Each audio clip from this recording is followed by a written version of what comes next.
Mina Murray's journal. Same day, 11 o'clock p.m. Oh, but I am tired. If it were not that I had made my diary a duty, I should not open it tonight. We had a lovely walk. Lucy, after a while, was in gay spirits, owing, I think, to some dear cows who came nosing towards us in a field close to the lighthouse and frightened the wits out of us. I believe we forgot everything except, of course, personal fear, and it seemed to wipe the slate clean and give us a fresh start. We had a capital severe tea at Robbinswood Bay in a sweet little old-fashioned inn with a bow window right over the seaweed-covered rocks of the Strand. I believe we should have shocked the new woman with our appetites.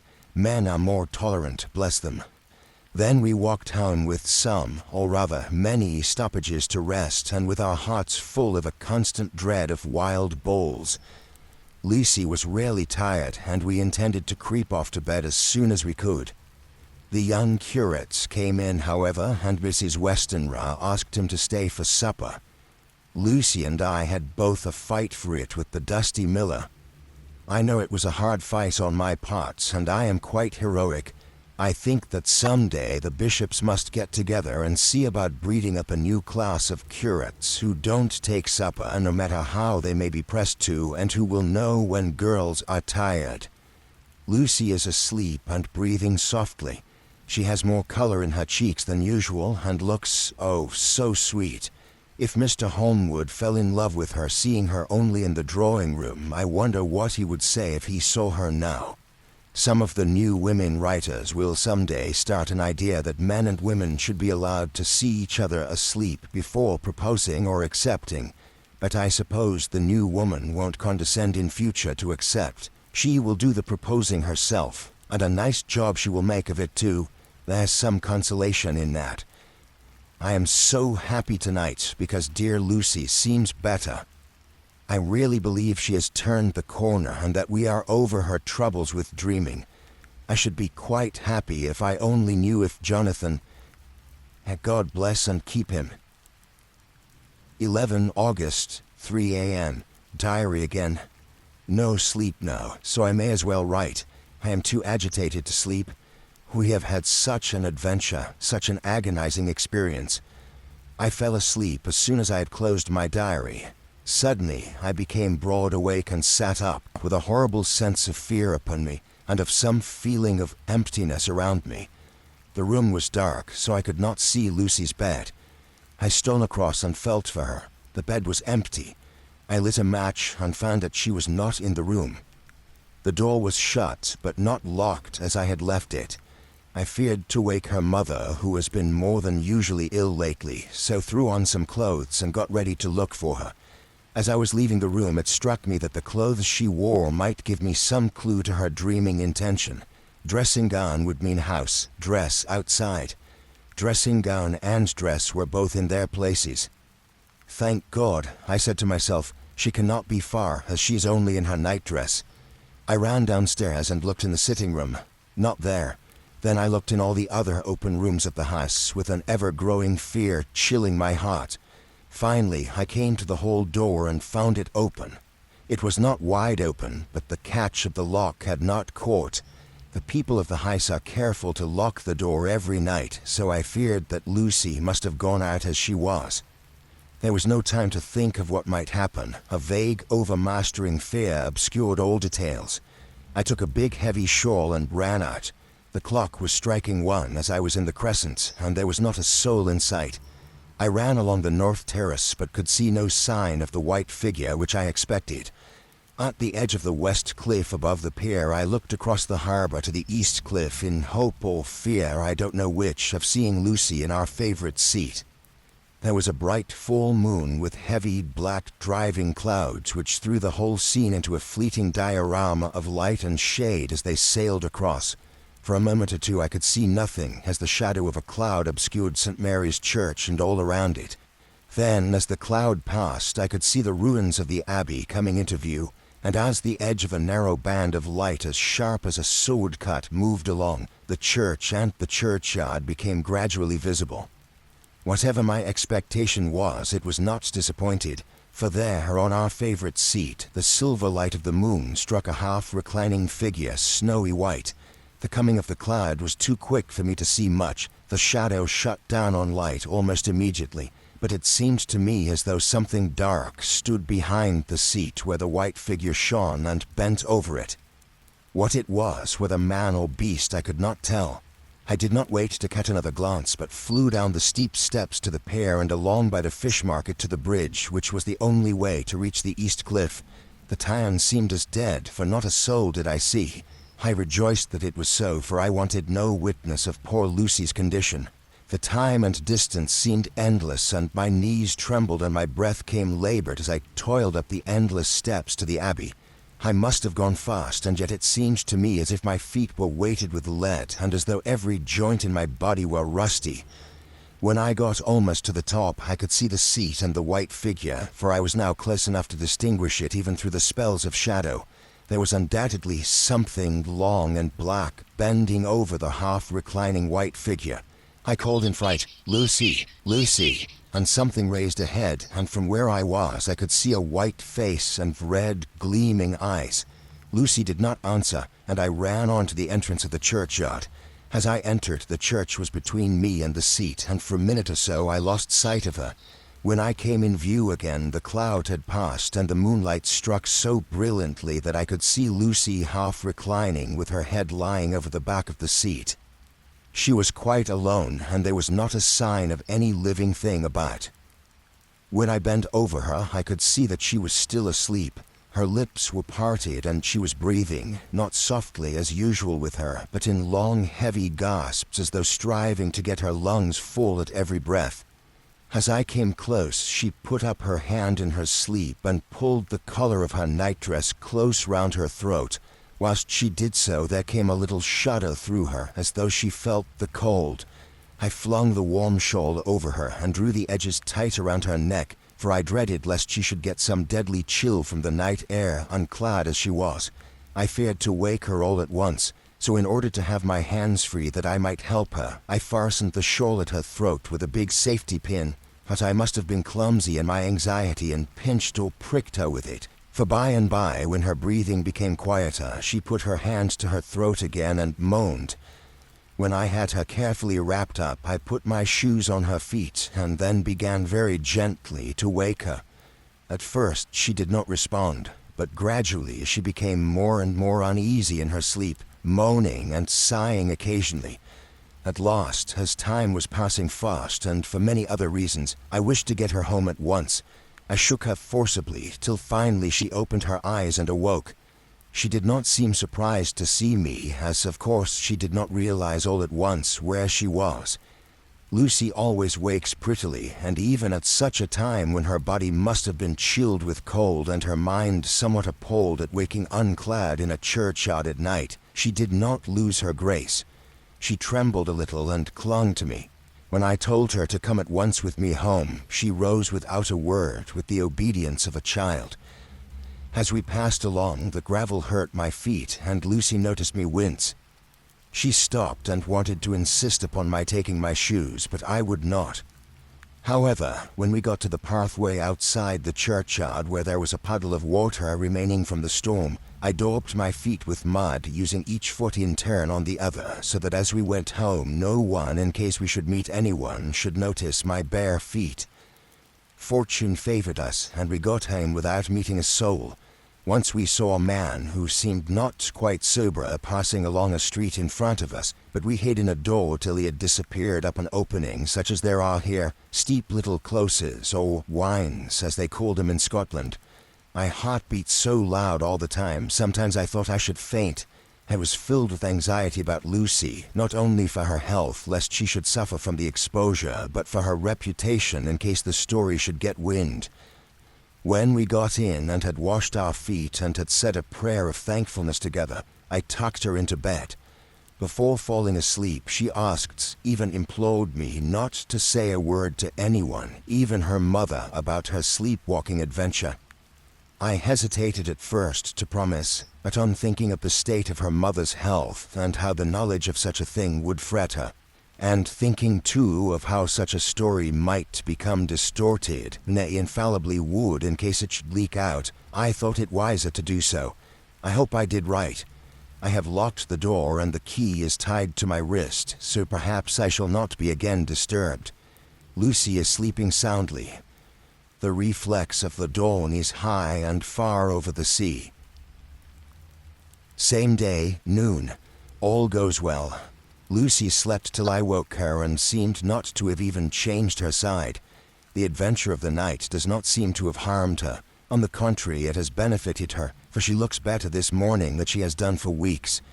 I was sorry to notice that my clumsiness with the safety pin hurt her. Indeed, it might have been serious, for the skin of her throat was pierced.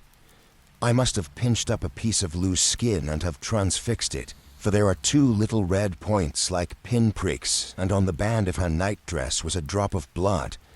When I apologized and was concerned about it, she laughed and petted me, and said she did not even feel it. Fortunately, it cannot leave a scar, as it is so tiny. Same day, night. We passed a happy day. The air was clear and the sun bright, and there was a cool breeze. We took our lunch to Mulgrave Woods, Mrs. Westenra driving by the road and Lucy and I walking by the cliff path and joining her at the gate. I felt a little sad myself, for I could not but feel how absolutely happy it would have been had Jonathan been with me. But there, I must only be patient. In the evening, we strolled in the casino terrace and had some good music by Spohr and Mackenzie and went to bed early. Lucy seems more restful than she has been for some time and fell asleep at once. I shall lock the door and secure the key the same as before, though I do not expect any trouble tonight. 12 August. My expectations were wrong, for twice during the night I was wakened by Lucy trying to get out. She seemed, even in her sleep, to be a little impatient at finding the door shut and went back to bed under a sort of protest. I woke with the dawn and heard the birds chirping outside of the window. Lucy woke too, and I was glad to see was even better than on the previous morning. All her old gaiety of manner seems to have come back, and she came and snuggled in beside me and told me all about Arthur. I told her how anxious I was about Jonathan, and then she tried to comfort me.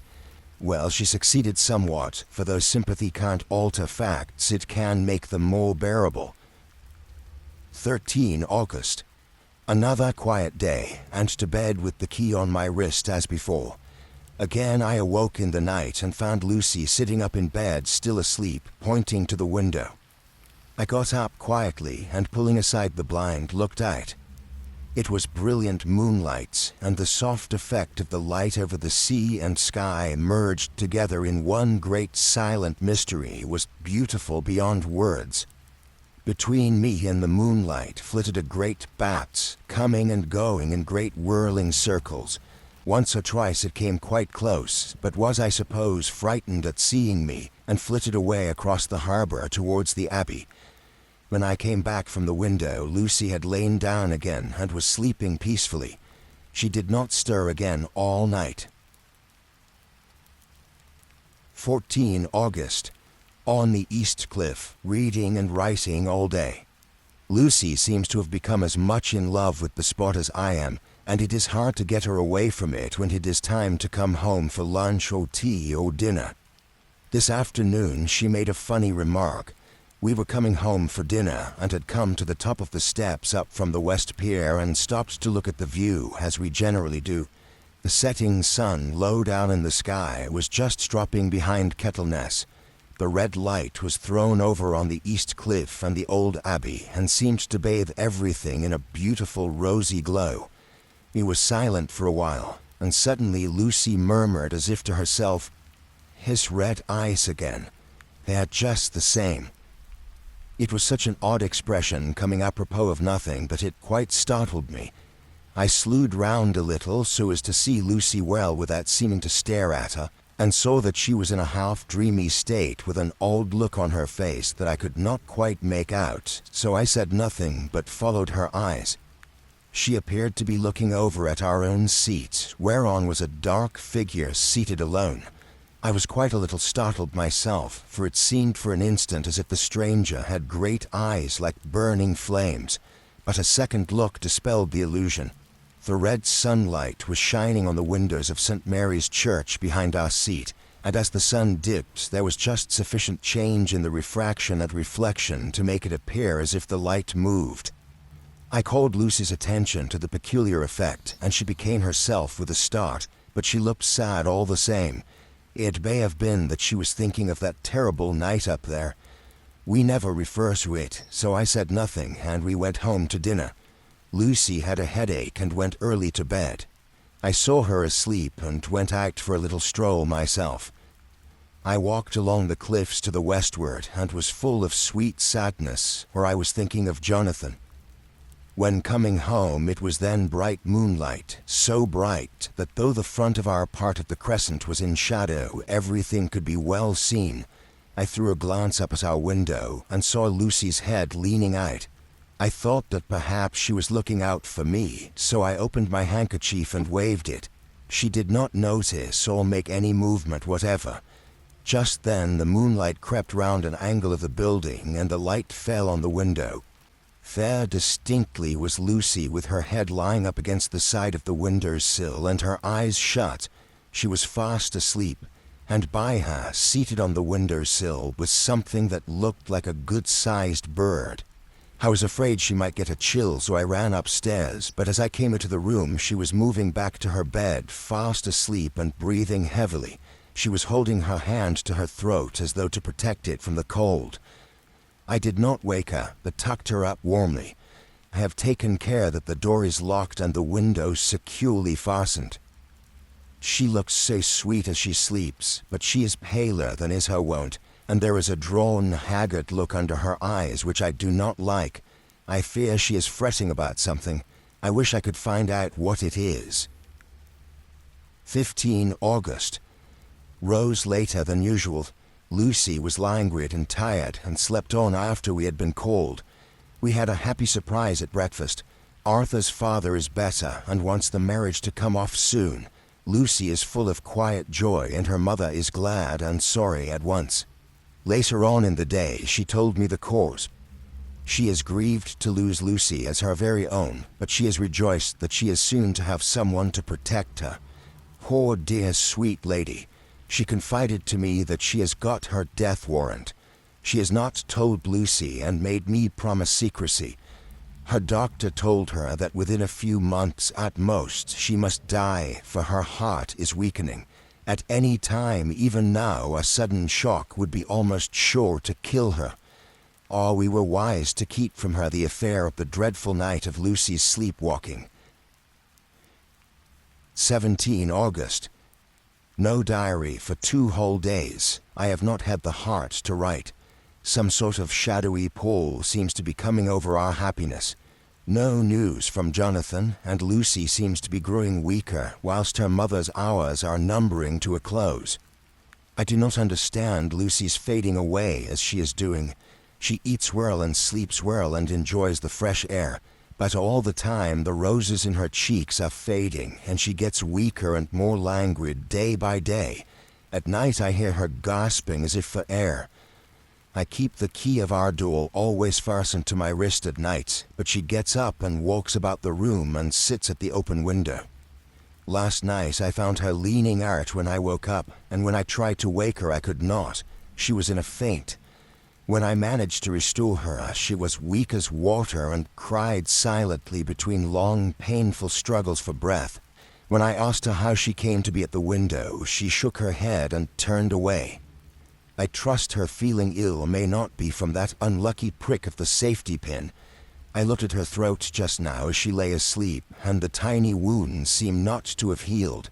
They are still open, and if anything, larger than before, and the edges of them are faintly white. They are like little white dots with red centers. Unless they heal within a day or two, I shall insist on the doctor seeing about them. Letter. Samuel F. Billington and Son, Solicitors, Whitby, to Messrs. Carter, Pattison and Company, London. 17th August. Dear Sirs, Herewith please receive invoice of goods sent by Great Northern Railway. Same are to be delivered at Carfax, near Purfleet, immediately on receipt at goods station, King's Cross. The house is at present empty but enclosed. Please find keys, all of which are labeled. You will please deposit the boxes, 50 in number, which form the consignment, in the partially ruined building forming part of the house and marked A on rough diagrams enclosed. Your agent will easily recognize the locality, as it is the ancient chapel of the mansion. The goods leave by the train at 9:30 tonight, and will be due at King's Cross at 4:30 tomorrow afternoon. As our client wishes the delivery made as soon as possible, we shall be obliged by your having teams ready at King's Cross at the time named, and forthwith conveying the goods to destination. In order to obviate any delays possible through any routine requirements as to payment in your departments, we enclose check herewith for £10, receipt of which please acknowledge. Should the charge be less than this amount, you can return balance. If greater, we shall at once send check for difference on hearing from you. You are to leave the keys on coming away in the main hall of the house, where the proprietor may get them on his entering the house by means of his duplicate key. Pray do not take us as exceeding the bounds of business courtesy in pressing you in all ways to use the utmost expedition. We are, dear sirs, faithfully yours, Samuel F. Billington and Son. Letter, Messrs. Carter, Pattison and Company, London, to Messrs. Billington and Son, Whitby. 21st August.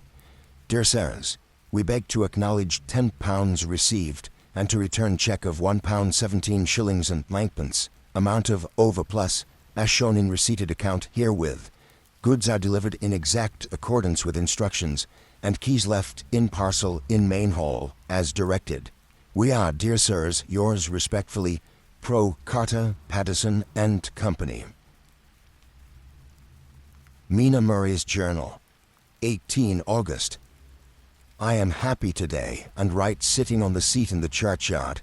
Lucy is ever so much better. Last night she slept well all night and did not disturb me once. The roses seem coming back already to her cheeks, though she is still sadly pale and wan-looking. If she were in any way anemic, I could understand it, but she is not. She is in gay spirits and full of life and cheerfulness. All the morbid reticence seems to have passed from her, and she has just reminded me, as if I needed any reminding, of that night, and that it was here on this very seat I found her asleep. As she told me, she tapped playfully with the heel of her boot on the stone slab and said, "My poor little feet didn't make much noise then. I dare say poor old Mr. Swales would have told me that it was because I didn't want to wake up Geordie." As she was in such a communicative humor, I asked her if she had dreamed at all that night. Before she answered, that sweet, puckered look came into her forehead, which Arthur, I call him Arthur from her habit, says he loves, and indeed I don't wonder that he does.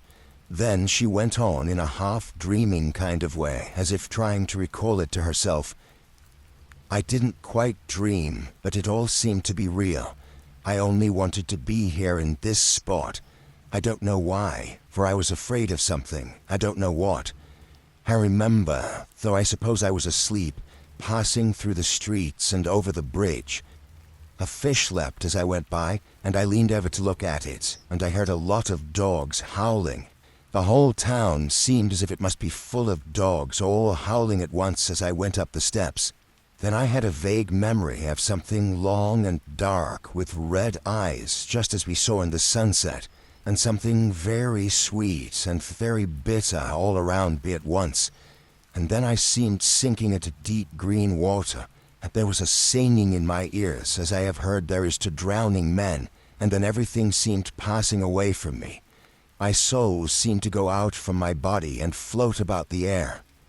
I seem to remember that once the West Lighthouse was right under me, and then there was a sort of agonizing feeling, as if I were in an earthquake, and I came back and found you shaking my body. I saw you do it before I felt you. Then she began to laugh. It seemed a little uncanny to me, and I listened to her breathlessly. I did not quite like it, and thought it better not to keep her mind on the subject, so we drifted on to other subjects, and Lucy was like her old self again. When we got home, the fresh breeze had braced her up, and her pale cheeks were really more rosy. Her mother rejoiced when she saw her, and we all spent a very happy evening together. 19 August. Joy, joy, joy, although not all joy. At last, news of Jonathan. The dear fellow has been ill, that is why he did not write. I am not afraid to think it or to say it, now that I know. Mr. Hawkins sent me on the letter, and wrote himself oh so kindly. I am to leave in the morning and go over to Jonathan, and to help to nurse him if necessary, and to bring him home. Mr. Hawkins says it would not be a bad thing if we were to be married out there. I have cried over the good sister's letter till I can feel it wet against my bosom where it lies. It is of Jonathan, and must be near my heart, for he is in my heart.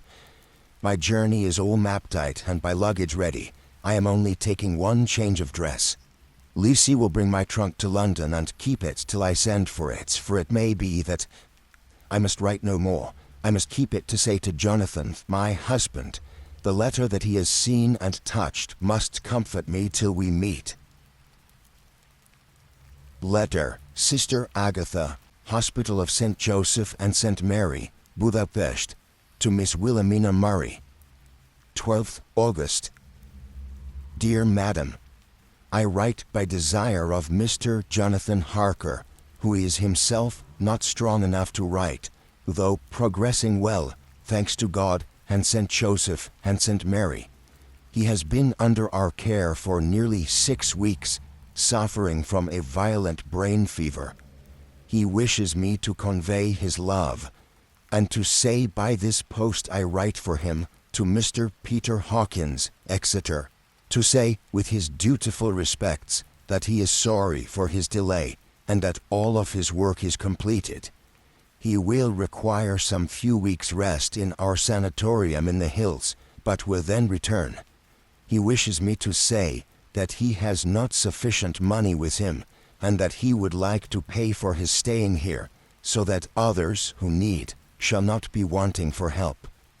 Believe me, yours, with sympathy and all blessings, Sister Agatha. P.S. My patient being asleep, I open this to let you know something more. He has told me all about you, and that you are shortly to be his wife. All blessings to you both.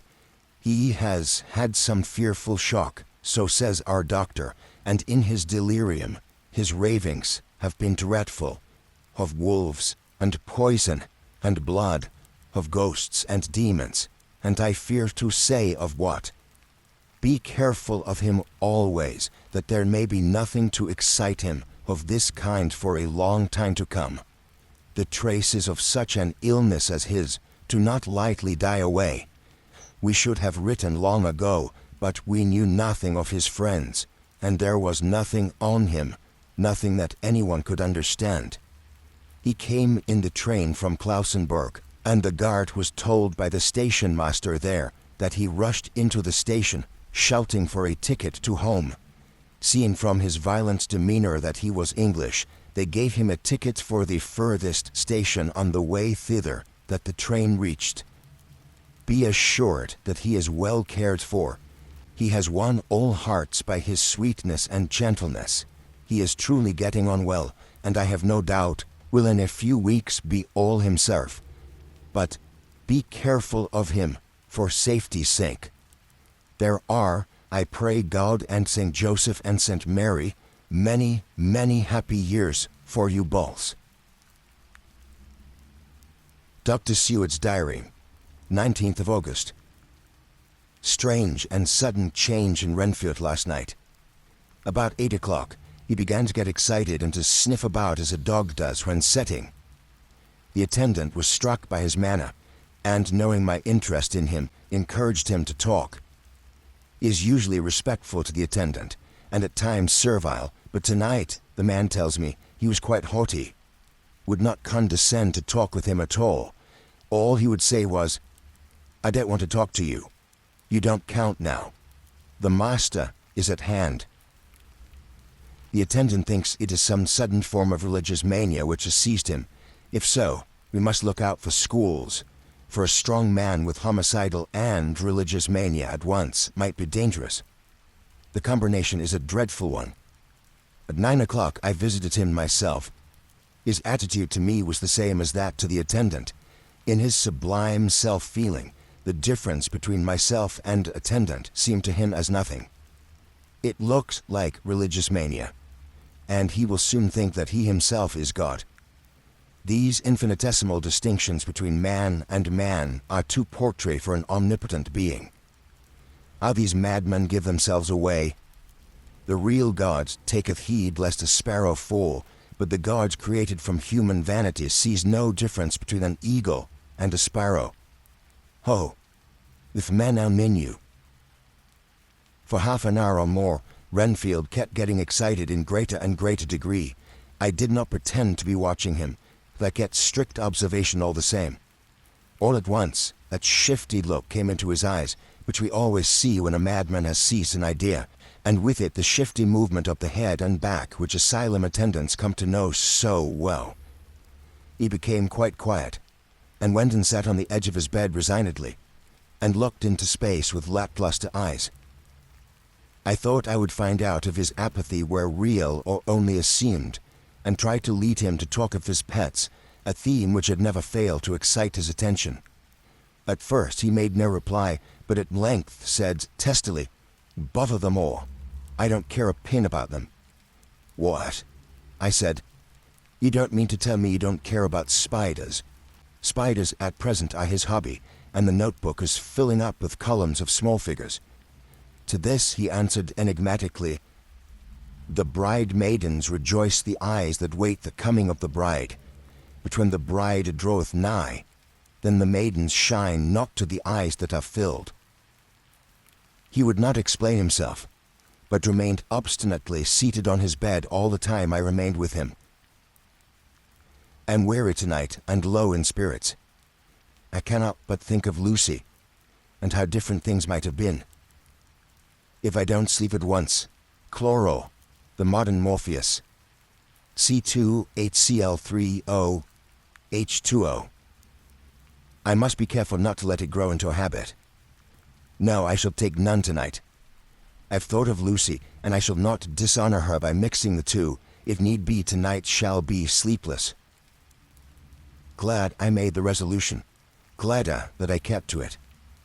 I had lain tossing about, and had heard the clock strike only twice, when the night watchman came to me, sent up from the ward, to say that Renfield had escaped. I threw on my clothes and ran down at once. My patient is too dangerous a person to be roaming about. Those ideas of his might work out dangerously with strangers. The attendant was waiting for me. He said he had seen him not 10 minutes before, seemingly asleep in his bed, when he had looked through the observation trap in the door. His attention was called by the sound of the window being wrenched out. He ran back and saw his feet disappear through the window, and had at once sent up for me. He was only in his night gear and cannot be far off. The attendant thought it would be more useful to watch where he should go than to follow him, as he might lose sight of him whilst getting out of the building by the door. He is a bulky man, and couldn't get through the window. I am thin, so with his aid I got out, but feet foremost, and as we were only a few feet above the ground, landed unhurt. The attendant told me the patient had gone to the left, and had taken a straight line, so I ran as quickly as I could. As I got through the belt of trees, I saw a white figure scale the high wall which separates our grounds from those of the deserted house. I ran back at once, and told the watchman to get 3 or 4 men immediately, and follow me into the grounds of Carfax, in case our friend might be dangerous. I got a ladder myself, and crossing the wall, dropped down on the other side. I could see Renfield's figure just disappearing behind the angle of the house, so I ran after him. On the far side of the house, I found him pressed close against the old iron-bound oak door of the chapel. He was talking, apparently to someone, but I was afraid to go near enough to hear what he was saying, lest I might frighten him and he should run off.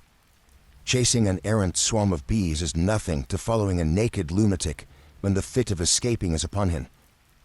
After a few minutes, however, I could see that he did not take note of anything around him, and so ventured to draw nearer to him. the more so, as my men had now crossed the wall and were closing him in. I heard him say, "I am here to do your bidding, master.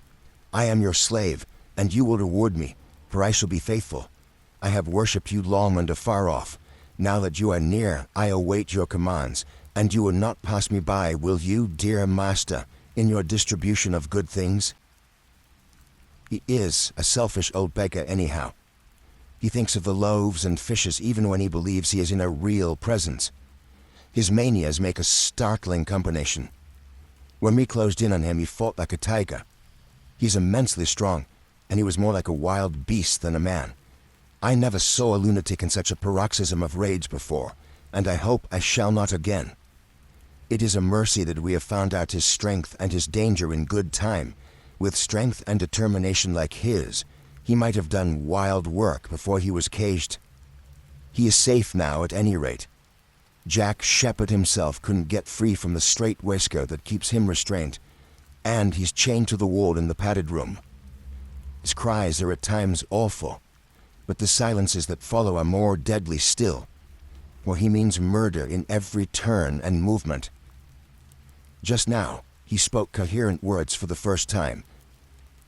"I shall be patient, master. It is coming, coming, coming." So I took the hint and came to. I was too excited to sleep, but this diary has quietened me, and I feel I shall get some sleep tonight. Letter, Mina Harka to Lucy Westenra. Budapest, 24 August. My dearest Lucy, I know you will be anxious to hear all that has happened since we parted at the railway station at Whitby. Well, my dear, I got to Hull all right and caught the boat to Hamburg, and then the train on here.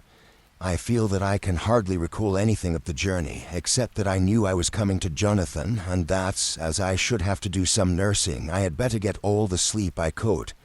I found my dear one, oh, so thin and pale and weak-looking.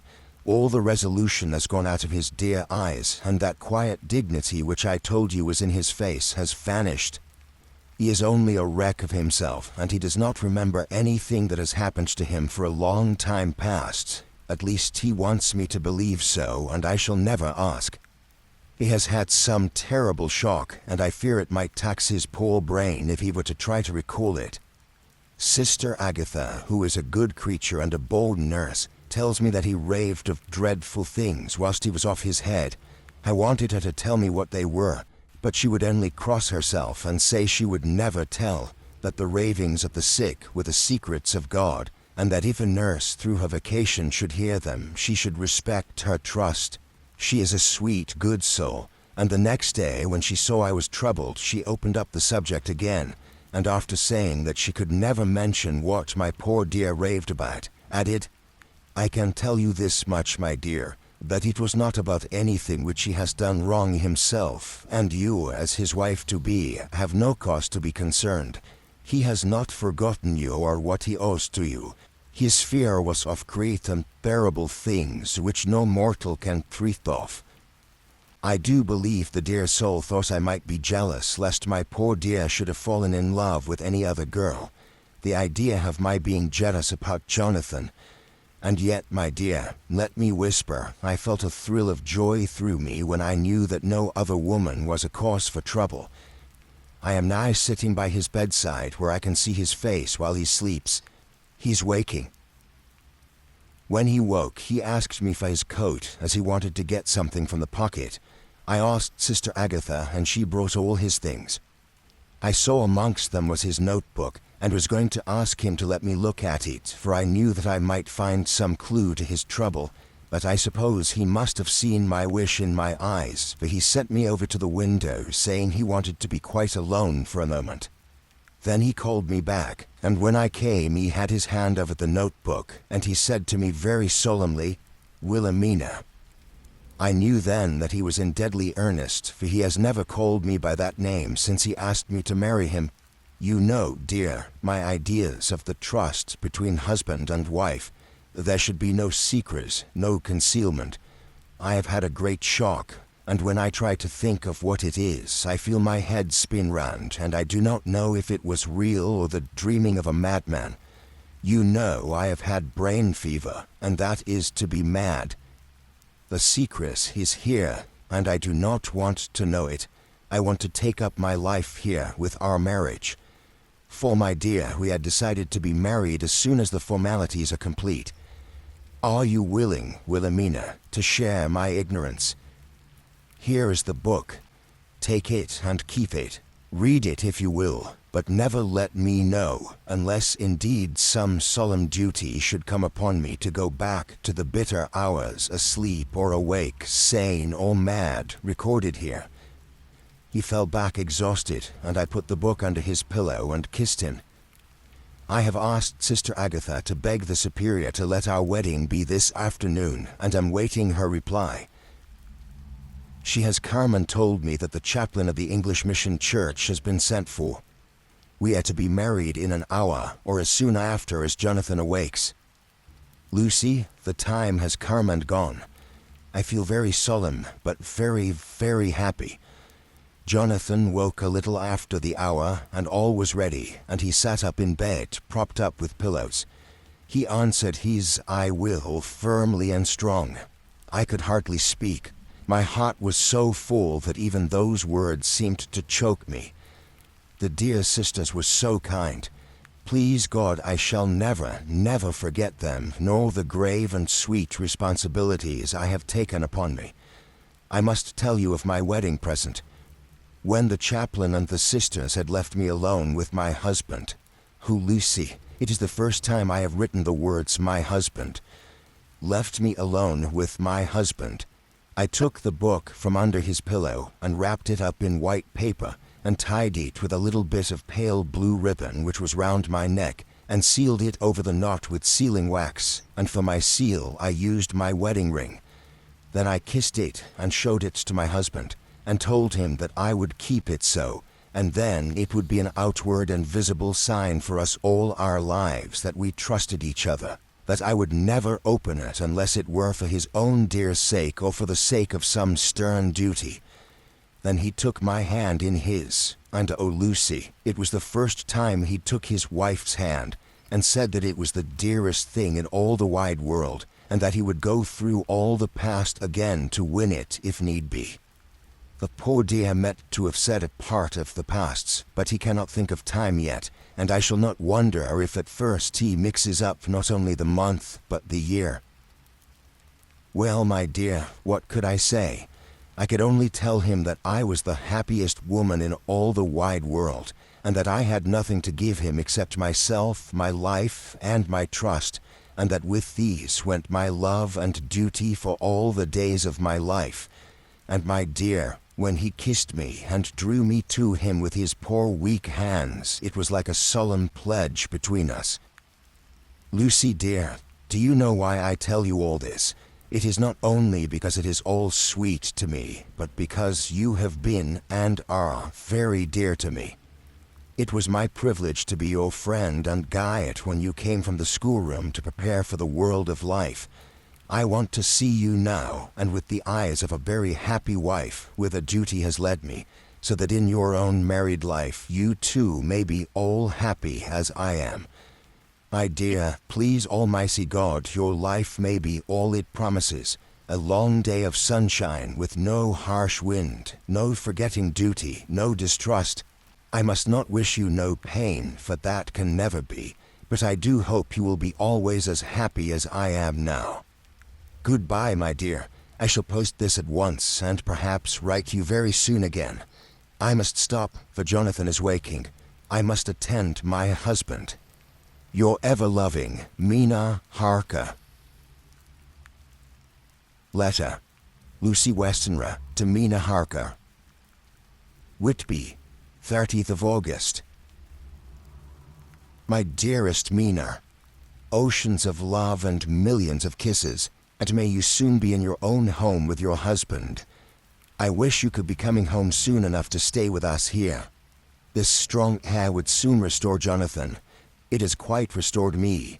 I have an appetite like a cormorant, am full of life, and sleep well. You will be glad to know that I've quite given up walking in my sleep. I think I've not stirred out of my bed for a week. That is, when I once got into it at night. Arthur says I'm getting fat. By the way, I forgot to tell you that Arthur is here. We have such walks and drives and rides and rowing and tennis and fishing together, and I love him more than ever. He tells me that he loves me more, but I doubt that, for at first he told me that he couldn't love me more than he did then. But this is nonsense. There he is, calling to me, so no more just at present. From your loving Lucy. P.S. Mother sends her love. She seems better, poor dear. P.P.S. We are to be married on 28th of September. Dr. Seward's diary. 20th of August. The case of Renfield grows even more interesting. He is now so far quieted that there are spells of cessation from his passion. For the first week after his attack, he was perpetually violent. Then, one night, just as the moon rose, he grew quiet and kept murmuring to himself, "Now I can wait, now I can wait." The attendant came to tell me, so I ran down at once to have a look at him. He was still in the strait waistcoat and in the padded room, but the suffused look had gone from his face, and his eyes had something of their old pleading. I might almost say cringing softness. I was satisfied with his present condition and directed him to be relieved. The attendants hesitated, but finally carried out my wishes without protest. It was a strange thing that the patient had humor enough to see their distrust, for, coming close to me, he said in a whisper, all the while looking furtively at them, "They think I could hurt you. Fancy me hurting you, the fools." It was soothing somehow to the feelings to find myself dissociated even in the mind of this poor madman from the others. But all the same I do not follow his thought. Am I to take it that I have anything in common with him, so that we are, as it were, to stand together, or has he to gain from me some good so stupendous that my well-being is needful to him? I must find out later on. Tonight he will not speak. Even the offer of a kitten, or even a full-grown cat, will not tempt him. He will only say, "I don't take any stock in cats. I have more to think of now, and I can wait. I can wait." After a while I left him. The attendant tells me that he was quiet until just before dawn, and that then he began to get uneasy, and at length violent, until at last he fell into a paroxysm which exhausted him so that he swooned into a sort of coma. 3 nights has the same thing happened. Violent all day, then quiet from moonrise to sunrise. I wish I could get some clue to the cause. It would almost seem as if there was some influence which came and went. Happy thought. We shall tonight play sane wits against mad ones. He escaped before without our help. Tonight he shall escape with it. We shall give him a chance, and have the men ready to follow in case they are required. 23rd of August. The unexpected always happens. How well Disraeli knew life. Our bird, when he found the cage open, would not fly, so all our subtle arrangements went for naught. At any rate, we have proved one thing, that the spells of quietness last a reasonable time. We shall in future be able to ease his bonds for a few hours each day. I have given orders to the night attendant merely to shut him in the padded room, when once he is quiet, until an hour before sunrise. The poor soul's body will enjoy the relief even if his mind cannot appreciate it. Hark! The unexpected again. I am called. The patient has once more escaped. Later. Another night adventure. Renfield artfully waited until the attendant was entering the room to inspect. Then he dashed out past him and flew down the passage. I set word for the attendants to follow. Again he went into the grounds of the deserted house, and we found him in the same place, pressed against the old chapel door. When he saw me he became furious, and had not the attendants seized him in time he would have tried to kill me. As we were holding him, a strange thing happened. He suddenly redoubled his efforts, and then as suddenly grew calm. I looked round instinctively but could see nothing. Then I caught the patient's eye and followed it, but could trace nothing as it looked into the moonlit sky except a big bat, which was flapping its silent and ghostly way to the west. Bats usually wheel and flit about, but this one seemed to go straight on, as if it knew where it was bound for or had some intention of its own. The patient grew calmer every instant, and presently said, "You needn't tie me. I shall go quietly." Without trouble we came back to the house. I feel there is something ominous in his calm, and shall not forget this night. Lucy Westenra's Diary. Hillingham, 24th of August. I must imitate Mina and keep writing things down. Then we can have long talks when we do meet. I wonder when it will be. I wish you were with me again, for I feel so unhappy. Last night, I seemed to be dreaming again, just as I was at Whitby. Perhaps it is the change of air, or getting home again.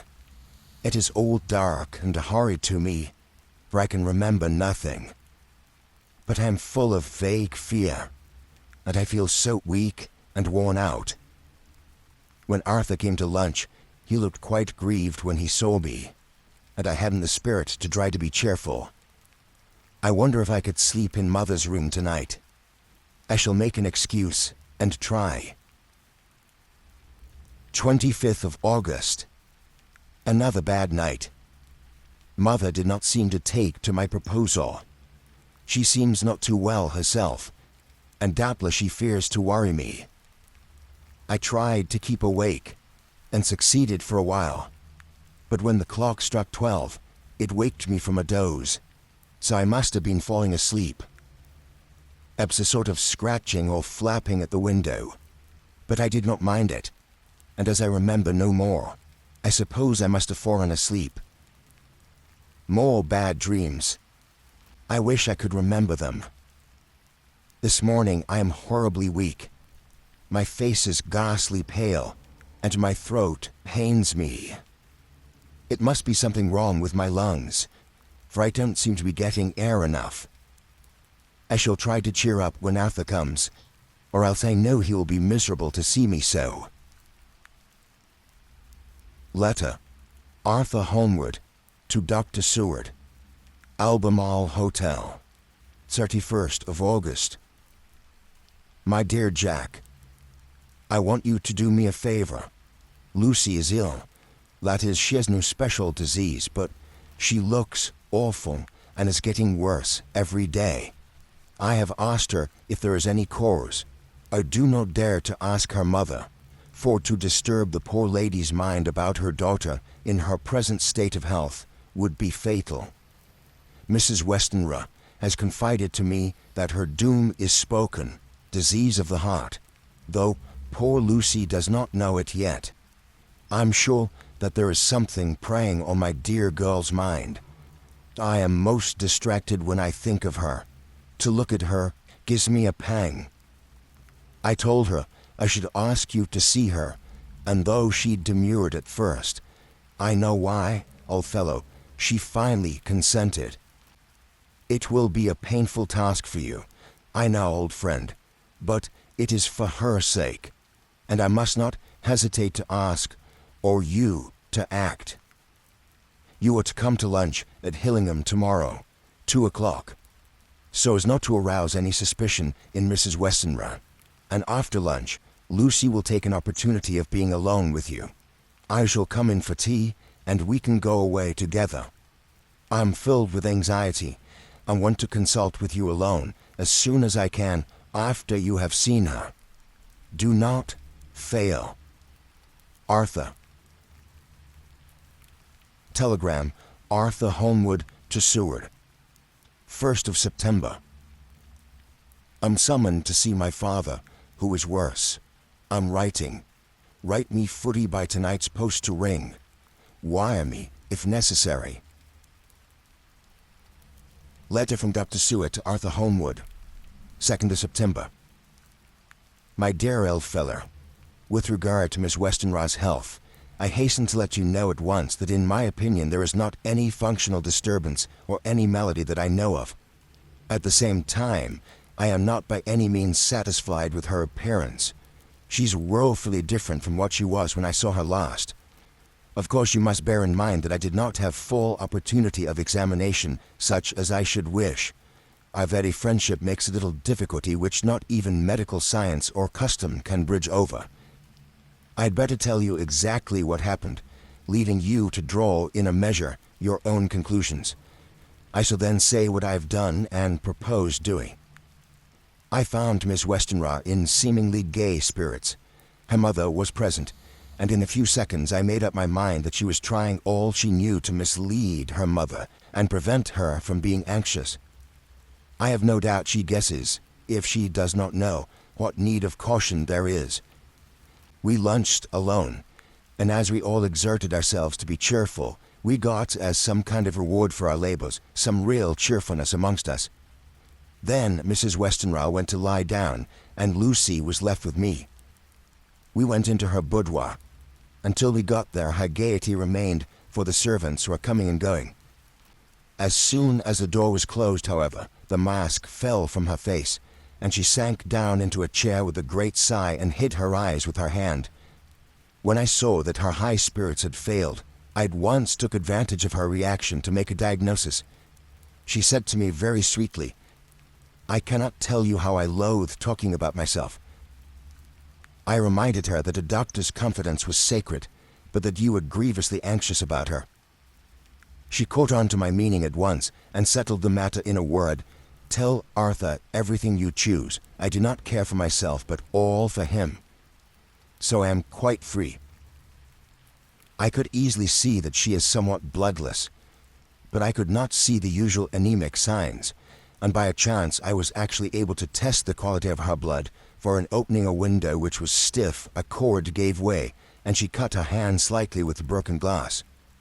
It was a slight matter in itself, but it gave me an evident chance, and I secured a few drops of the blood and have analyzed them. The qualitative analysis gives a quite normal condition and shows, I should infer, in itself a vigorous state of health.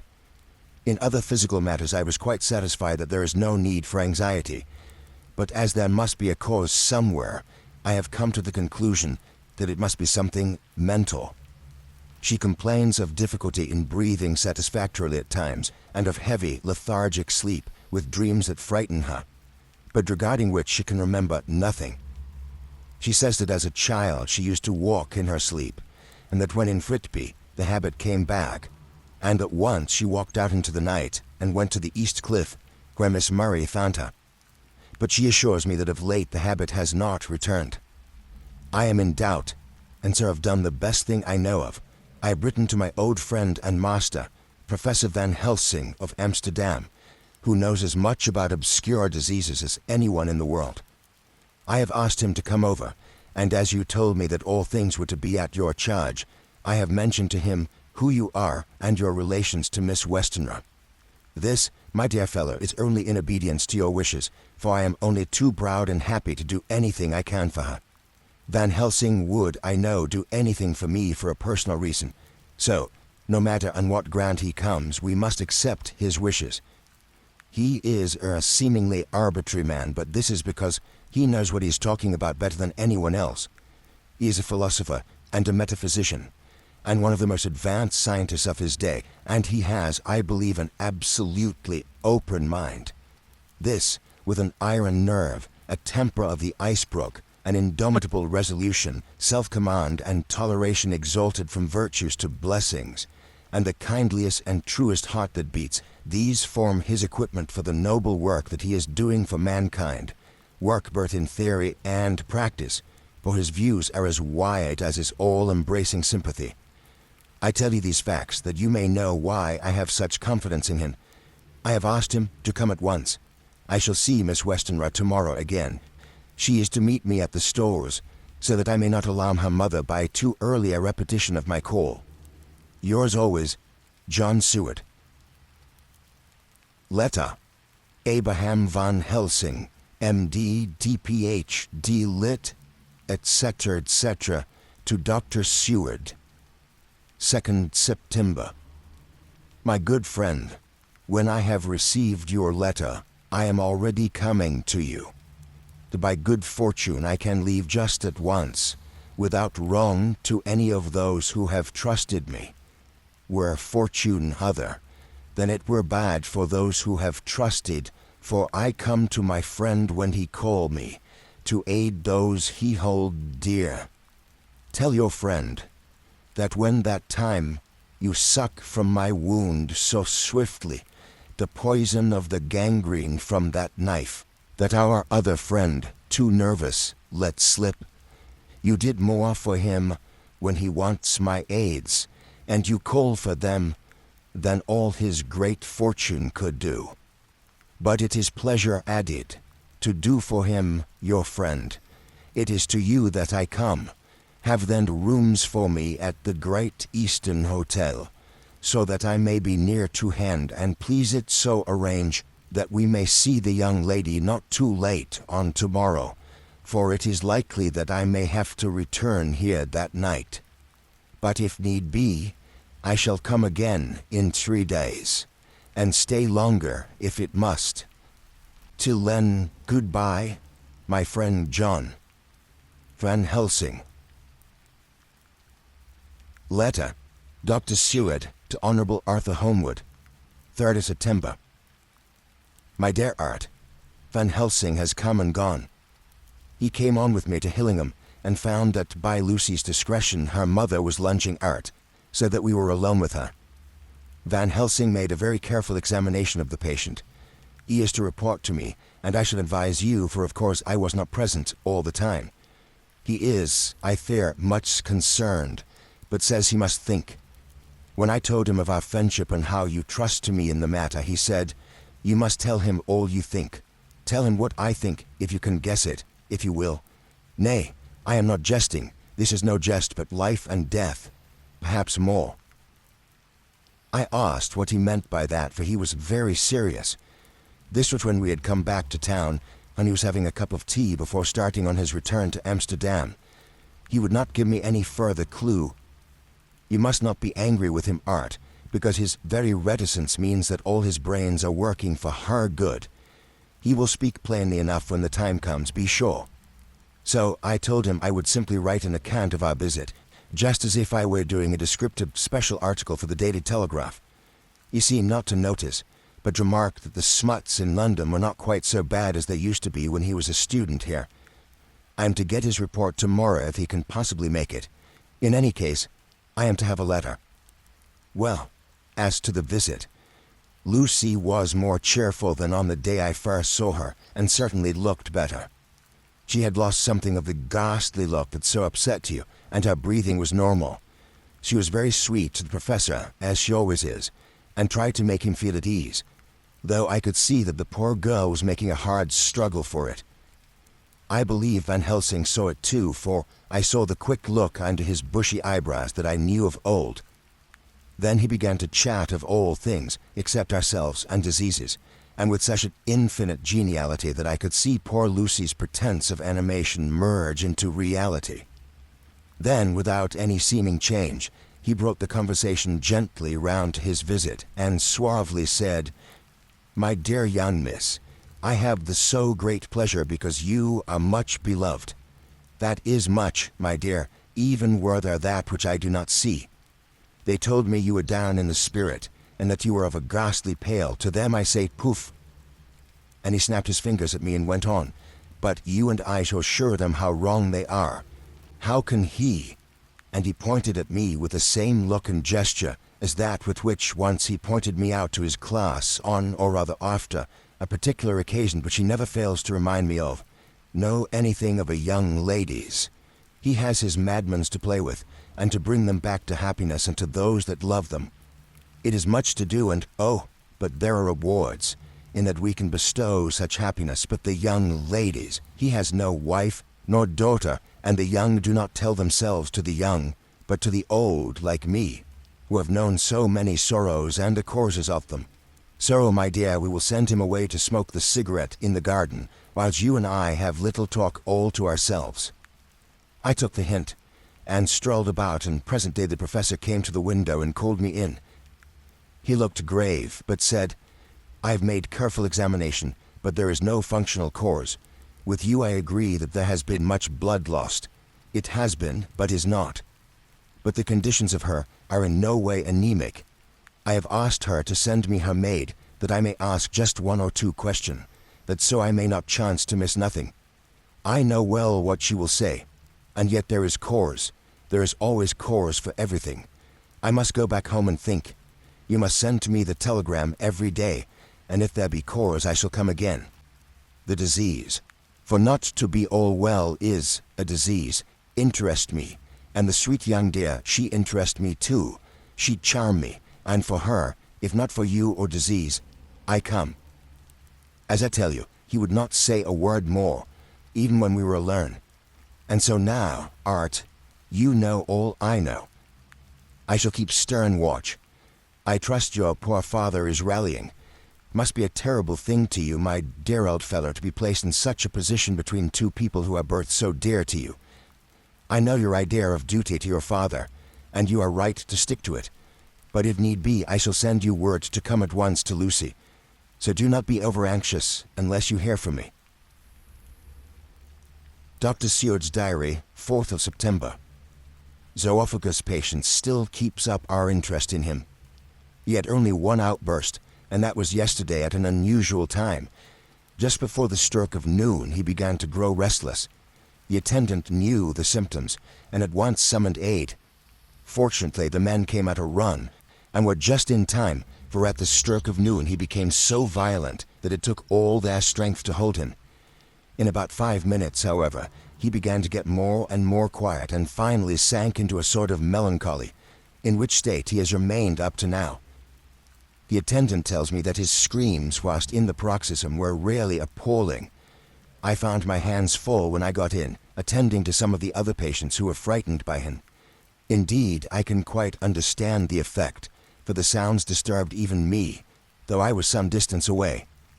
It is now after the dinner hour of the asylum, and as yet my patient sits in a corner brooding, with a dull, sullen, woe-begone look in his face, which seems rather to indicate than to show something directly. I cannot quite understand it. Later, another change in my patient. At 5 o'clock I looked in on him, and found him seemingly as happy and contented as he used to be. He was catching flies and eating them, and was keeping note of his capture by making nail marks on the edge of the door between the ridges of padding. When he saw me, he came over and apologized for his bad conduct, and asked me in a very humble, cringing way to be led back to his own room and to have his notebook again. I thought it well to humor him, so he is back in his room with the window open. He has the sugar of his tea spread out on the windowsill, and is reaping quite a harvest of flies. He is not now eating them, but putting them into a box, as of old, and is already examining the corners of his room to find a spider. I tried to get him to talk about the past few days, for any clue to his thoughts would be of immense help to me, but he would not rise. For a moment or two he looked very sad, and said in a sort of far-away voice, as though saying it rather to himself than to me, all over, he has deserted me. No hope for me now unless I do it for myself." Then, suddenly turning to me in a resolute way, he said, "Doctor, won't you be very good to me and let me have a little more sugar?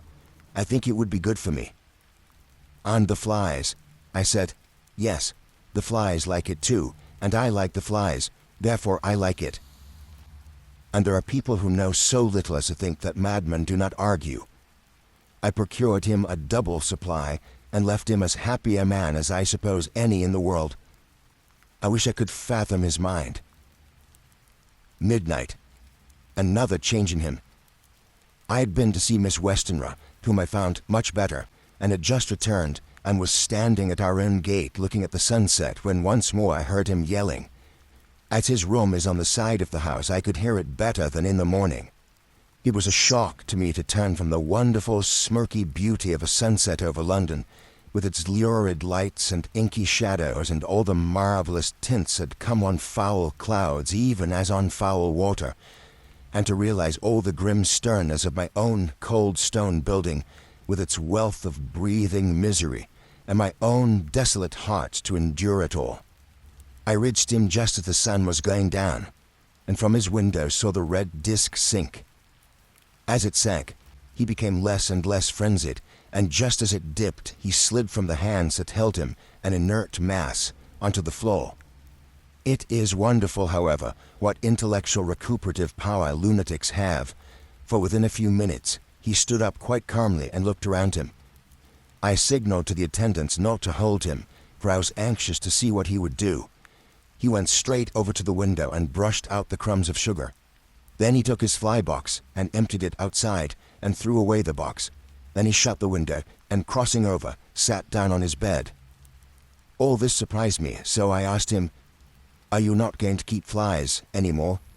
"No," said he. "I am sick of all that rubbish. He certainly is a wonderfully interesting study. I wish I could get some glimpse of his mind, or of the cause of his sudden passion." Stop. There may be a clue after all, if we can find why today his paroxysms came on at high noon and at sunset. Can it be that there is a malign influence of the sun at periods which affect certain natures, as at times the moon does others? We shall see. Telegram, Seward, London, to Van Helsing, Amsterdam. 4th of September. Patient still better today. Telegram, Seward, London to Van Helsing, Amsterdam. 5th of September. Patient greatly improved. Good appetite, sleeps naturally, good spirits, color coming back. Telegram, Seward, London to Van Helsing, Amsterdam. 6th of September. Terrible change for the worse. Come at once. Do not lose an hour. I hold over telegram to Holmwood to have seen you. Letter, Dr. Seward to Honorable Arthur Holmwood. 6th September. My dear Art, my news today is not so good. Lucy this morning had gone back a bit. There is, however, one good thing which has arisen from it. Mrs. Westenra was naturally anxious concerning Lucy, and has consulted me professionally about her. I took advantage of the opportunity, and told her that my old master Van Helsing, the great specialist, was coming to stay with me, and that I would put her in his charge conjointly with myself. So now we can come and go without alarming her unduly, for a shock to her would mean sudden death, and this, in Lucy's weak condition, might be disastrous to her.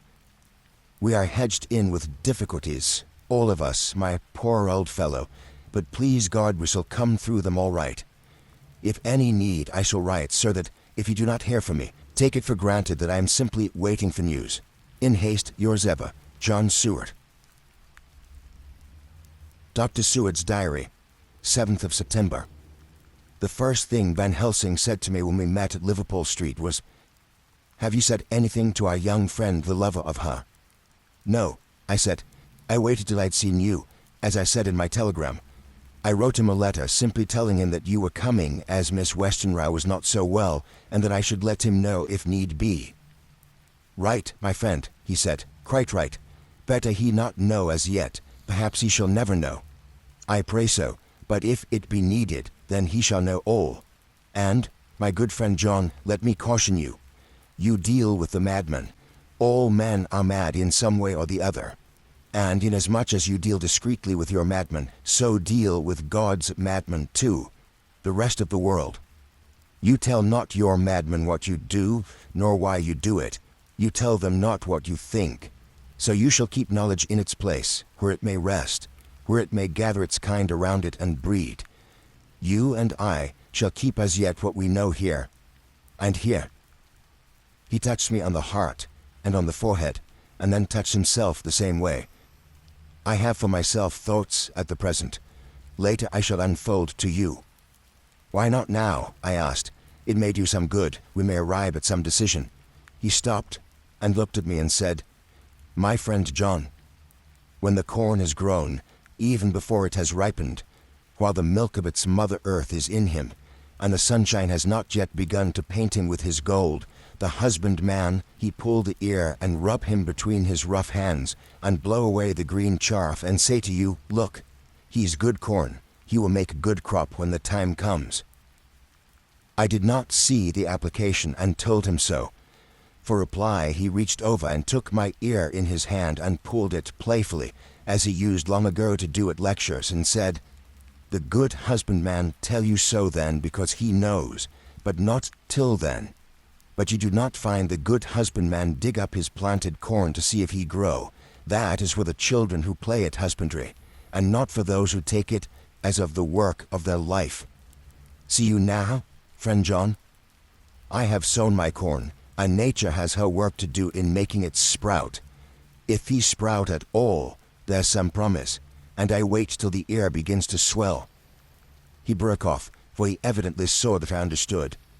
Then he went on, and very gravely, "You are always a careful student, and your casebook was ever more full than the rest. You were only student then, now you are master, and I trust that good habit have not fail. Remember, my friend, that knowledge is stronger than memory, and we should not trust the weaker. Even if you have not kept the good practice, let me tell you that this case of idea miss is one that may be, mind I say may be, of such interest to us and others, that all the rest may not make him kick the beam, as your people say. Take then good note of it. Nothing is too small. I counsel you put down in record even your doubts and surmises. Hereafter it may be of interest to you to see how true you guess. We learn from failure, not from success." When I described Lucy's symptoms, the same as before but infinitely more marked, he looked very grave, but said nothing. He took with him a bag in which were many instruments and drugs, the ghastly paraphernalia of our beneficial trade, as he once called in one of his lectures the equipment of a professor of the healing craft. When we were shown in, Mrs. Westenra met us. She was alarmed, but not nearly so much as I expected to find her. Nature, in one of her beneficent moods, has ordained that even death has some antidote to its own terrors. Here, in a case where any shock may prove fatal, matters are so ordered that from some cause or other, the things not personal, even the terrible change in her daughter to whom she is so attached, do not seem to reach her. It is something like the way Dame Nature gathers round a foreign body an envelope of some insensitive tissue which can protect from evil that which it would otherwise harm by contact. If this be an ordered selfishness, then we should pause before we condemn any one for the vice of egoism, for there may be deeper roots for its causes than we have knowledge of. I used my knowledge of this phase of spiritual pathology and laid down a rule that she should not be present with Lucy or think of her illness more than was absolutely required. She assented readily, so readily that I saw again the hand of nature fighting for life. Van Helsing and I were shown up to Lucy's room. If I was shocked when I saw her yesterday, I was horrified when I saw her today. She was ghastly, chalkily pale. The red seemed to have gone even from her lips and gums, and the bones of her face stood out prominently. Her breathing was painful to see or hear. Van Helsing's face grew set as marble, and his eyebrows converged till they almost touched over his nose. Lucy lay motionless, and did not seem to have strength to speak, so for a while we were all silent. Then Van Helsing beckoned to me, and we went gently out of the room. The instant we had closed the door, he stepped quickly along the passage to the next door, which was open. Then he pulled me quickly in with him and closed the door. "My God," he said, "this is dreadful. There is no time to be lost. She will die for sheer want of blood to keep the heart's action as it should be. There must be transfusion of blood at once. Is it you or me? I am younger and stronger, Professor. It must be me. Then get ready at once. I will bring up my bag. I am prepared." I went downstairs with him, and as we were going there was a knock at the hall door. When we reached the hall, the maid had just opened the door and Arthur was stepping quickly in. He rushed up to me, saying in an eager whisper, "Jack, I was so anxious. I read between the lines of your letter and have been in an agony. The dad was better, so I ran down here to see for myself. Is not that gentleman Dr. Van Helsing? I'm so thankful to you, sir, for coming." When first the professor's eyes had lit upon him, he had been angry at any interruption at such a time, but now, as he took in his stalwart proportions and recognized the strong young manhood which seemed to emanate from him, his eyes gleamed. Without a pause, he said to him gravely, as he held out his hand, "Sir, you have come in time. You are the lover of our dear miss. She is bad, very, very bad. Nay, my child, do not go like that." For he suddenly grew pale and sat down in a chair, almost fainting. "You are to help her. You can do more than any that live, and your courage is your best help." "What can I do?" asked Arthur hoarsely. "Tell me and I shall do it. My life is hers, and I would give the last drop of blood in my body for her." The professor has a strongly humorous side, and I could from old knowledge detect a trace of its origin in his answer. "My young sir, I do not ask so much as that. Not the last. What shall I do?" There was fire in his eyes, and his open nostril quivered with intent. Van Helsing slapped him on the shoulder. "Come," he said. "You are a man, and it is a man we want. You are better than me, better than my friend John." Arthur looked bewildered, and the professor went on by explaining in a kindly way, "Young miss is bad, very bad. She wants blood, and blood she must have or die. My friend John and I have consulted, and we are about to perform what we call transfusion of blood, to transfer from full veins of one to the empty veins which pine for him. John was to give his blood, as he is the more young and strong than me."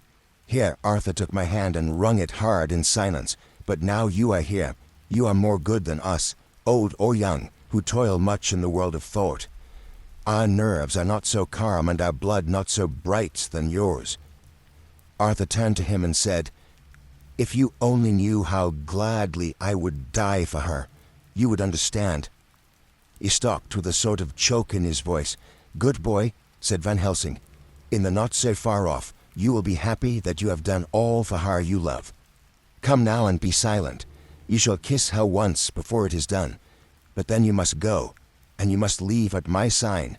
Say no word to Madame. You know how it is with her. There must be no shock. Any knowledge of this would be one. Come." We all went up to Lucy's room. Arthur, by direction, remained outside. Lucy turned her head and looked at us, but said nothing. She was not asleep, but she was simply too weak to make the effort. Her eyes spoke to us, that was all.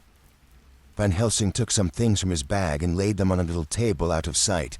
Then he mixed a narcotic, and coming over to the bed, said cheerily, "Now, little miss, here is your medicine. Drink it off like a good child. See, I lift you so that to swallow is easy." Yes. She had made the effort with success. It astonished me how long the drug took to act. This, in fact, marked the extent of her weakness. The time seemed endless until sleep began to flicker in her eyelids. At last, however, the narcotic began to manifest its potency, and she fell into a deep sleep. When the professor was satisfied, he called Arthur into the room and bade him strip off his coat. Then he added, "You may take that one little kiss as I bring over the table. Friend John, help to me." So neither of us looked whilst he bent over her. Van Helsing, turning to me, said, "He is so young and strong and of blood so pure that we need not defibrillate it." Then, with swiftness, but with absolute method, Van Helsing performed the operation. As the transfusion went on, something like life seemed to come back to poor Lucy's cheeks, and through Arthur's growing pallor the joy of his face seemed absolutely to shine. After a bit I began to grow anxious, for the loss of blood was telling on Arthur, strong man as he was. It gave me an idea of what terrible strain Lucy's system must have undergone, that what weakened Arthur only partially restored her. But the professor's face was set, and he stood, watch in hand, and with his eyes fixed now on the patient and now on Arthur. I could hear my own heart beat. Presently he said in a soft voice, "Do not stir an instant. It is enough. You attend him, I will look to her." When all was over, I could see how much Arthur was weakened. I dressed the wound, and took his arm to bring him away, when Van Helsing spoke without turning round. The man seemed to have eyes in the back of his head. "The brave lover, I think, deserve another kiss, which he shall have presently." And as he had now finished his operation, he adjusted the pillow to the patient's head. As he did so, the narrow black velvet band which she seems always to wear around her throat, buckled with an old diamond buckle which her lover had given her, was dragged a little up, and showed a red mark on her throat.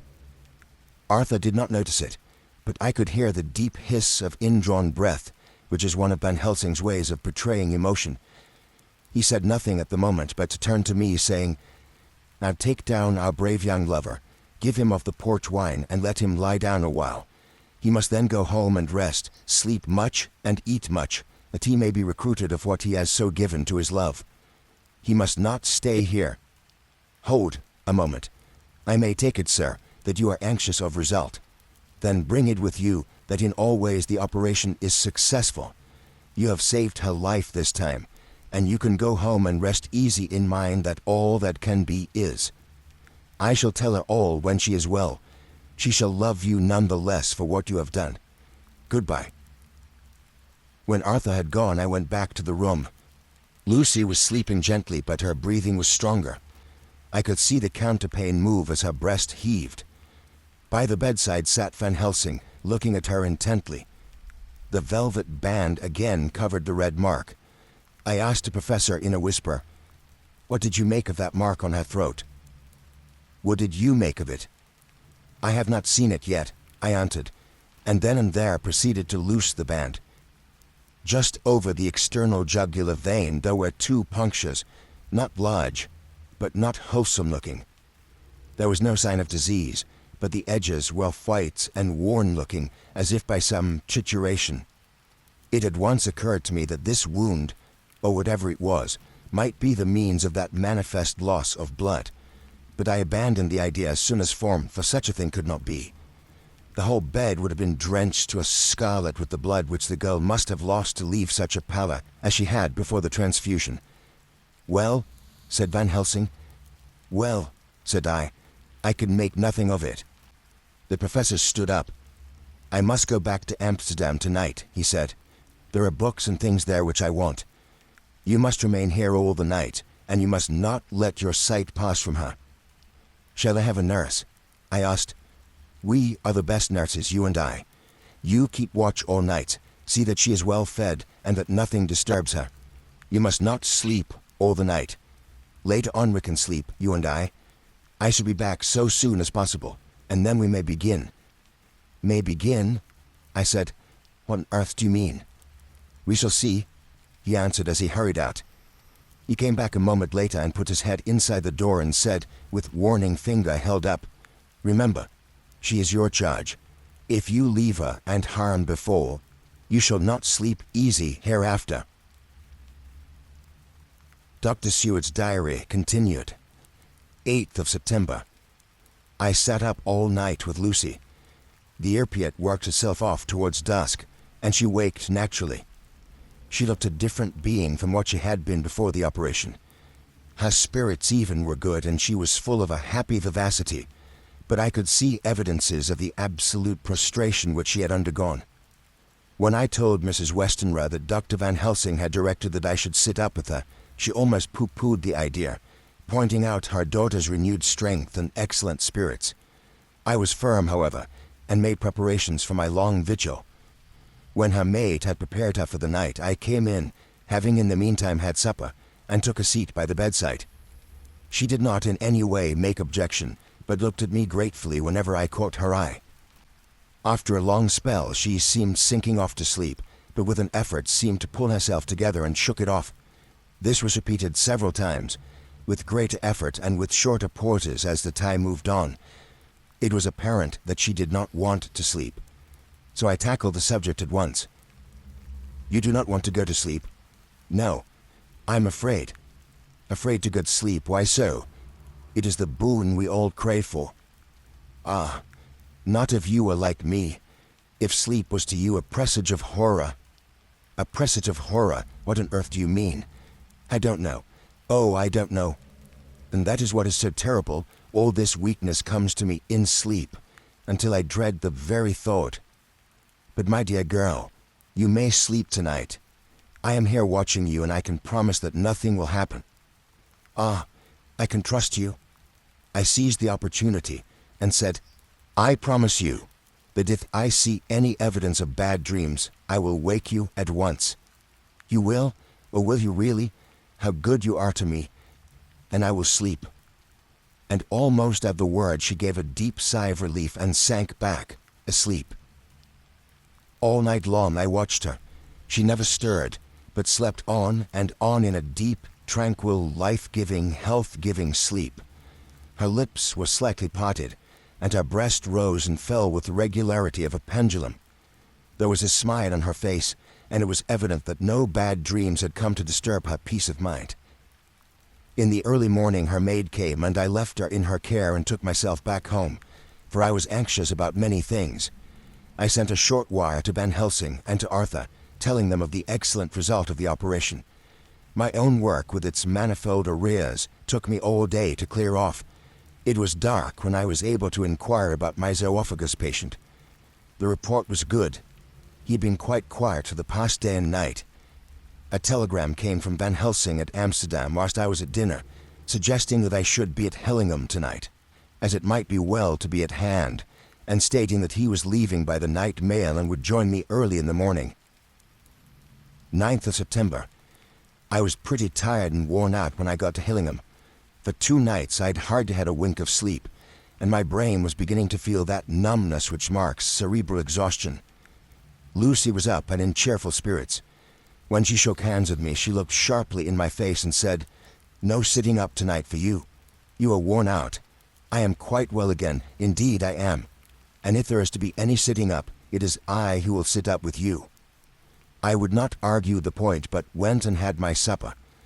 Lucy came with me, and enlivened by her charming presence, I made an excellent meal, and had a couple of glasses of the more than excellent port. Then Lucy took me upstairs, and showed me a room next to her own where a cozy fire was burning. "Now," she said, "you must stay here. I shall leave this door open, and my door too. You can lie on the sofa, for I know that nothing would induce any of you doctors to go to bed whilst there is a patient above the horizon. If I want anything, I shall call out, and you can come to me at once." I could not but acquiesce, for I was dog-tired, and could not have sat up had I tried. So on her renewing her promise to call me if she should want anything, I lay on the sofa, and forgot all about everything. Lucy Westenra's Diary. 9th of September. I feel so happy tonight. I have been so miserably weak that to be able to think and move about is like feeling sunshine after a long spell of east wind out of the steel sky. Somehow, Arthur feels very, very close to me. I seem to feel his presence warm about me. I suppose it is that sickness and weakness are selfish things, and turn our inner eyes and sympathy on ourselves, whilst health and strength give love rein, and in thought and feeling he can wander where he wills. I know where my thoughts are, if only Arthur knew. My dear, your ears must tingle as you sleep, as mine do waking. Oh, the blissful rest of last night! How I slept, with that dear good Dr. Seward watching me. And tonight I shall not fear to sleep, since he is close at hand and within call. Thank everybody for being so good to me. Thank God. Good night, Arthur. Dr. Seward's Diary, 10th of September. I was conscious of the professor's hand on my head and started awake all in a second. That is one of the things that we learn in an asylum, at any rate. And how is our patient? Well, when I left her, or rather when she left me, I answered. "Come, let us see," he said, and together we went into the room. The blind was down, and I went over to raise it gently whilst Van Helsing stepped with his soft, cat-like tread over to the bed. As I raised the blind, and the morning sunlight flooded the room, I heard the professor's low hiss of inspiration, and knowing its rarity, a deadly fear shot through my heart. As I passed over, he moved back, and his exclamation of horror, "Gott in Himmel," needed no enforcement from his agonized face. He raised his hand and pointed to the bed, and his iron face was drawn and ashen white. I felt my knees begin to tremble. There, on the bed, seemingly in a swoon, lay poor Lucy, more horribly white and wan-looking than ever. Even the lips were white, and the gums seemed to have shrunken back from the teeth. as we sometimes see in a corpse after a prolonged illness. Van Helsing raised his foot to stamp in anger, but the instinct of his life and all the long years of habit stood to him, and he put it down again softly. "Quick," he said, "bring the brandy." I flew to the dining room and returned with a decanter. He wetted the poor white lips with it, and together we rubbed palm and wrist and heart. He felt her heart, and after a few moments of agonizing suspense said, "It is not too late. It beats, tough but feebly. All our work is undone. We must begin again. There is no young Arthur here now. I have to call on you yourself this time, friend John." As he spoke, he was dipping into his bag and producing the instruments for transfusion. I had taken off my coat and rolled up my shirt sleeve. There was no possibility of an opiate just at present, and no need of one. And so, without a moment's delay, we began the operation. After a time, it did not seem a short time either, for the draining away of one's blood, no matter how willingly it be given, is a terrible feeling. Van Helsing held up a warning finger. "Do not stir," he said, "but I fear that with growing strength she may wake, and that would make danger, oh, so much danger. But I shall precaution take. I shall give hypodermic injection of morphia." He proceeded then swiftly and deftly to carry out his intent. The effect on Lucy was not bad, for the faint seemed to merge subtly into the narcotic sleep.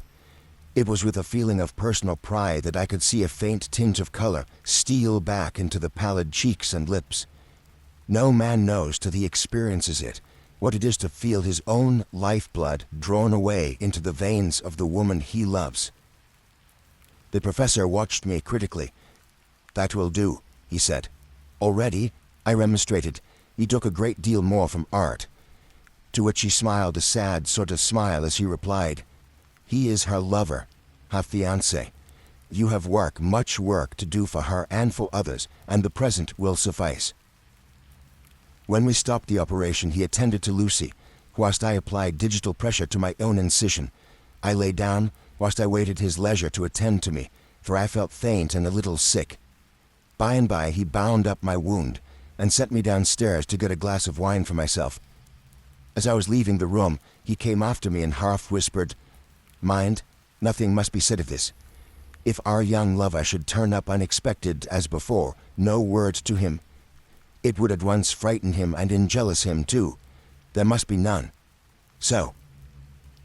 When I came back, he looked at me carefully and then said, "You are not much the worse.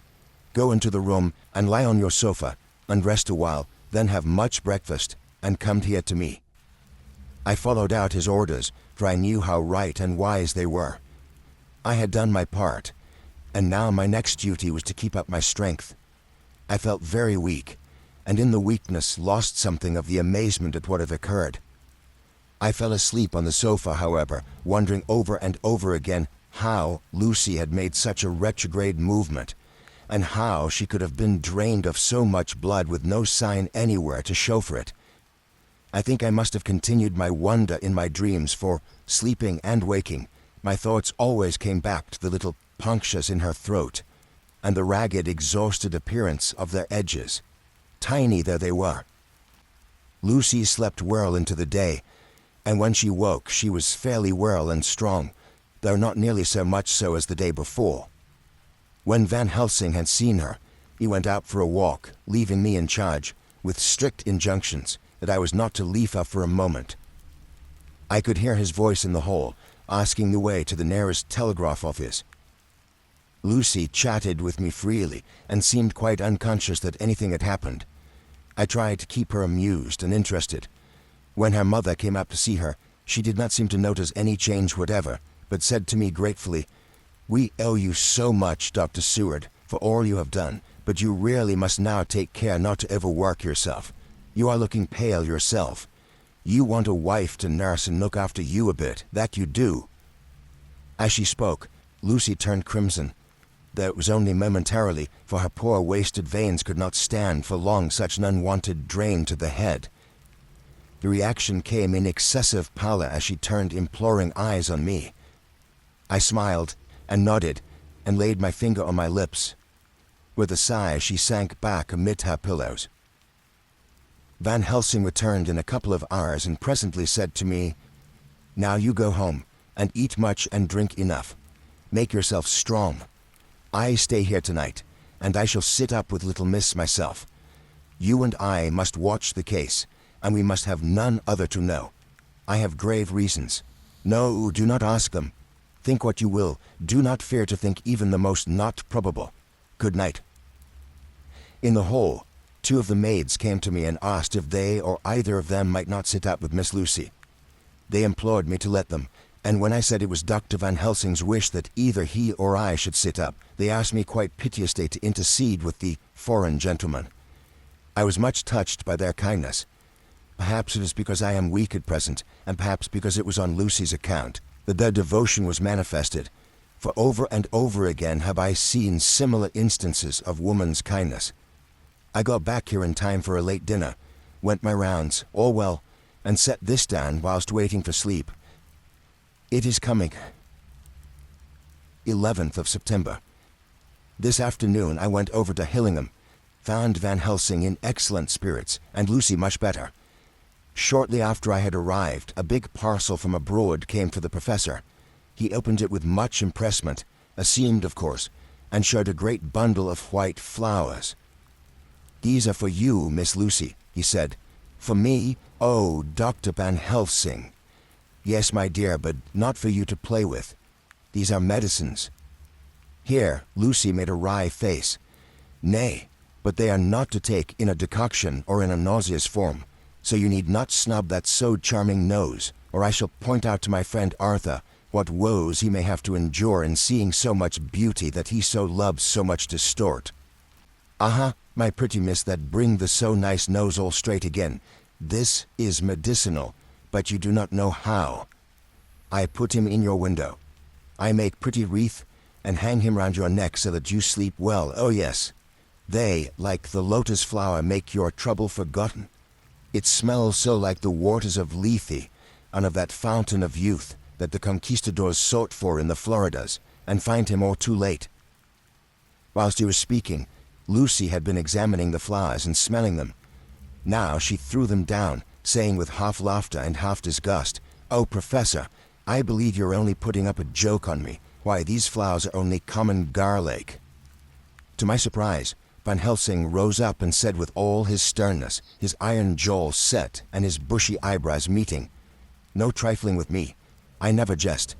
There is grim purpose in all I do, and I warn you that you do not thwart me. Take care, for the sake of others if not for your own." Then, seeing poor Lucy scared, as she might well be, he went on more gently, "Oh, little miss, my dear, do not fear me. I only do for your good, but there is much virtue to you in those so common flower. See, I place them myself in your room. I make myself the wreath that you are to wear. But hush, no telling to others that make so inquisitive questions. We must obey, and silence is a part of obedience, and obedience is to bring you strong and well into loving arms that wait for you. Now sit still a while. Come with me, friend John, and you shall help me deck the room with my garlic, which is all the way from Haarlem, where my friend Vanderpoel raised herb in his glasshouses all the year. I had to telegraph yesterday, or they would not have been here." We went into the room, taking the flowers with us. The professor's actions were certainly odd, and not to be found in any pharmacopoeia that I ever heard of. First he fastened up the windows and latched them securely. Next, taking a handful of the flowers, he rubbed them all over the sashes, as though to ensure that every whiff of air that might get in would be laden with the garlic smell. Then with the wisp he rubbed all over the jamb of the door, above, below, and at each side, and round the fireplace in the same way. It all seemed grotesque to me, and presently I said, "Well, Professor, I know you always have a reason for what you do, but this certainly puzzles me. It is well we have no skeptic here, or he would say that you were working some spell to keep out an evil spirit." "Perhaps I am," he answered quietly, as he began to make the wreath which Lucy was to wear round her neck. We then waited whilst Lucy made her toilet for the night, and when she was in bed, he came and himself fixed the wreath of garlic round her neck. The last words he said to her were, "Take care you do not disturb it, and even if the room feel close, Do not tonight open the window or the door." "I promise," said Lucy, "and thank you both 1,000 times for all your kindness to me. Oh, what have I done to be blessed with such friends?" As we left the house in my fly, which was waiting, Van Helsing said, "Tonight I can sleep in peace, and sleep I won't. 2 nights of travel, much reading in the day between, and much anxiety on the day to follow, and a night to sit up without to wink. Tomorrow in the morning early you call for me, and we come together to see our pretty miss. So much more strong for my spell which I have work. Ho ho." He seemed so confident that I, remembering my own confidence 2 nights before, and with the baneful result, felt all and vague terror. It must have been my weakness that made me hesitate to tell it to my friend, but I felt it all the more, like unshed tears.